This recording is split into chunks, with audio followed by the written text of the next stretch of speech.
Welcome to the deep dive. Let's jump right in. So imagine this, a system, the Centers for Medicare and Medicaid Services, spending $1.5 trillion a year. It's an almost unbelievable number. Right. And within that, experts are saying, potentially hundreds of billions could just be lost Betrayed. to fraud. Hundreds of billions. It's staggering. Just think about that scale. It kind of sets the stage for what we're looking into today. Absolutely. And our focus really is on the new CMS administrator. They've declared what they're calling a war on fraud, waste, and abuse. A war. Strong words. Very. And the stated mission is clear. Protect the most vulnerable people who rely on Medicare and Medicaid.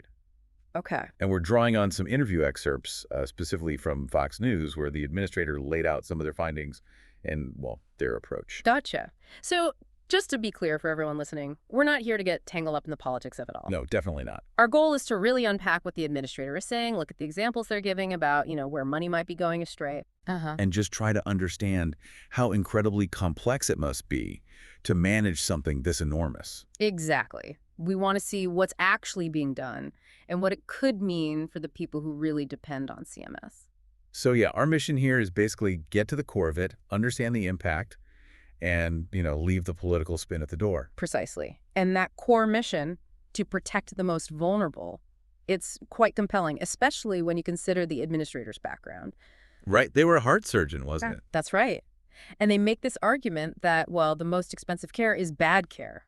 How so? Because of all the extra costs involved in fixing problems, dealing with complications that maybe shouldn't have happened in the first place. Ah, okay. So preventing fraud isn't just about saving dollars and cents. It's linked directly to better care, better outcomes, or at least that's the argument being made. It reframes the whole issue, really. Okay, so how are they approaching this? I heard something about a war room. Yeah, that's the term being used. They've actually set up a dedicated war room, specifically targeting fraud, waste, and abuse. Sounds intense. It does. And you get a sense of the scale they believe they're dealing with when they start making comparisons. Even mentioning potential issues similar to what you might see at, say, USA. Wow. Okay. And the administrator, well, they didn't mince words. They suggested some discoveries within Medicare, Medicaid, the insurance exchanges. They could bring a little shiver to you. A shiver. Okay, that definitely grabs your attention. So what kind of things are they actually finding? What are these discoveries? Well, one of the early examples they highlighted was pretty stark. Reportedly, $1 billion. $1 billion? On what? Spent because people were apparently registered for Medicaid in more than one state at the same time. Wait, how does that even happen? $1 billion?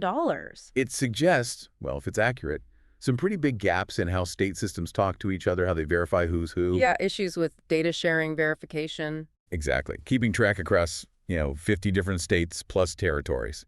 It's a huge challenge. $1 billion just from duplicate state registrations. That's hard to wrap your head around. Are there other examples? Oh, yes. They mentioned others. Things like $200 million reportedly spent on housekeeping services. Housekeeping. Through Medicaid. That was the figure mentioned. Also, $10 million on student loans. Student loans. How does that connect? That's the question, isn't it? And $3 million on DEI initiatives, diversity, equity, and inclusion. And another $11 million for, I believe it was, labor union childcare benefits. Okay, so housekeeping, student loans, DEI, union childcare. I mean, you could maybe argue some indirect links, but... But the immediate question the administrator seems to be raising is, do these directly align with Medicaid's core purpose, which is healthcare for the most vulnerable groups? Right. Is this the best use of funds specifically meant for medical assistance? Precisely. While, clean facilities are important and supporting families or education has value, the administrator's likely view, based on that core mission, is that these might be diverting funds from, say, doctor visits or necessary treatments for eligible people. Poor kids, pregnant women, the elderly, people with disabilities, those are the groups always mentioned. Exactly. The focus seems to be laser sharp on directing taxpayer money primarily towards actual healthcare services for those specific populations. It really highlights the immense challenge of just managing a system this vast and defining where the lines are drawn. Absolutely. And it wasn't just Medicaid. They also mentioned issues with the health insurance marketplaces. Oh, yeah. What kind of issues? Nearly 250,000 people improperly registered in the marketplaces. in just 1 year. 250,000. And what's the knock-on effect of that? Well, improper registrations can mean people getting subsidies, financial help that they might not actually be eligible for. So money going out incorrectly. Yes. Which misuses funds, obviously, but it also creates a lot of administrative headache and can potentially even skew how the insurance markets function. It points back to those challenges in verifying who's eligible and keeping enrollment data accurate. Okay, so with all these potential issues being raised, billions potentially misspent, it's no surprise this gets political attention, right? Concerns about funding cuts. Definitely. And the administrator addressed that head on, especially concerns raised by Democrats about potential cuts to Medicaid funding. How did they respond? They specifically quoted President Trump saying he wants to love and cherish Medicare and Medicaid. Okay. But more than that, they really tried to flip the narrative. The argument isn't about cutting, it's about saving Medicaid. Saving it by tackling the fraud. Exactly. By going after fraud, waste, and abuse aggressively, the idea is they're actually preserving the program for the long haul, making sure it's sustainable. So every dollar clawed back from improper spending is a dollar that can go to a legitimate beneficiary. That's the core message. It's presented as strengthening the programs for the people who genuinely need them, not weakening them through cuts. Interesting reframing. So the focus is shifted onto integrity, efficiency. And I think you mentioned technology is playing a big role. Yes, technology is positioned as a really key tool here. Proactive prevention. Like catching things before the money goes out the door. Precisely.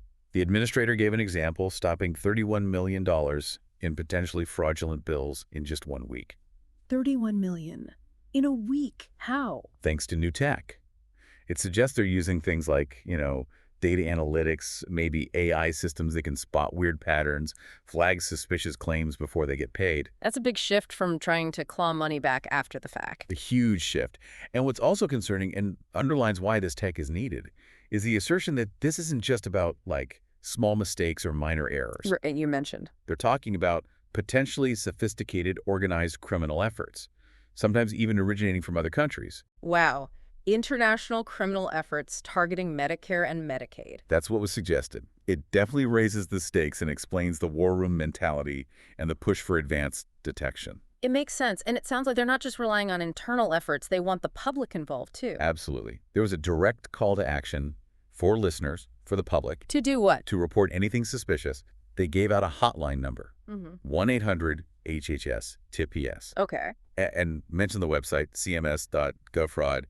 It really reinforces this idea that fighting fraud needs to be, an all-hands-on-deck kind of effort. Empowering people to be another set of eyes and ears. Exactly. Create more oversight, deter the bad actors. And critically, amid all this talk of fraud and billions in war rooms, what's the message to the actual beneficiaries, the people who depend on Medicaid, for instance? Yeah, that's crucial. The administrator made a point of explicitly reassuring them. The poor kids, pregnant women, the elderly, and disabled. Yes, those core groups.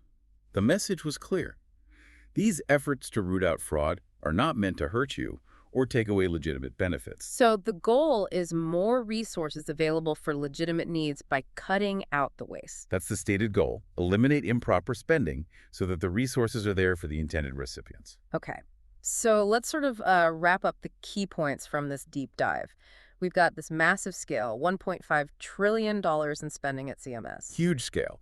And alongside that, the administrator's assertion of potentially staggering levels of fraud, maybe hundreds of billions. And we looked at some specific examples. They gave the billion for multi-state Medicaid registrations. Right. The housekeeping, student loans, other questionable expenditures. Yeah, things that raise questions about alignment with the core mission, plus those marketplace registration errors. And then there's the counter-argument to funding cuts, that tackling fraud is actually about preserving these vital services. By making them more efficient, more integral, using tech to stop bad payments proactively. Exactly. And the call for public vigilance while reassuring actual beneficiaries. It really does paint a picture of the immense challenge of just managing such a large, complex government system effectively. It truly does. I mean, dealing with potential fraud on this scale, it's not just about tech or oversight rules. It seems to require constant checking.